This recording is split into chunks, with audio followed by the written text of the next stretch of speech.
ఏంటక్క డబ్బులు చూపిస్తున్నా కొంపతీసి యూట్యూబ్ నుండి శాలరీ వచ్చేసింది ఏంటి అప్పుడే అనుకుంటున్నారా? యూట్యూబ్ నుండి నిజంగా ఎంత శాలరీ వచ్చిద్దా అండి? ఇవైతే వచ్చిన డబ్బులు కాదు, ఇవ్వాల్సిన డబ్బులు. ఇప్పటికైనా అర్థమైందా? అదేనండి, అప్పు చేసాం, అప్పు తీర్చుతున్నాకి వెళ్తున్నాము, అందుకని ఎంత సంతోషం అనమాట. ప్రజెంట్ జనరేషన్ ఎలా ఉందంటే, రూపాయి ఉంటే నా దగ్గర వాల్యూ, రూపాయి లేని రోజు నిన్ను కన్న వాళ్ళు కానీ నువ్వు కన్న వాళ్ళు కానీ ఎవ్వరు పట్టించుకోరు అనమాట.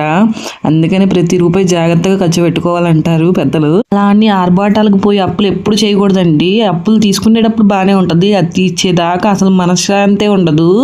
సర్లే కానీ అప్పులు కూడా పక్కన పెడితే ప్రజెంట్ అయితే మేము హాస్పిటల్కి వచ్చాము. ఎందుకంటే మా వదినోళ్ళు బాబు కింద పడిపోయాడు, అడిగి తలకు బాగా దెబ్బ తగిలింది, ఇంకా పెయిన్ అంటుంటే ఇంకా హాస్పిటల్కి వెళ్ళి వచ్చేటప్పుడు అయితే సుగంధ సోడా తాగేసి వచ్చాము. ఇప్పుడైతే వచ్చేటప్పుడు పార్సల్ తీసుకొచ్చాము సుగంధ సోడా.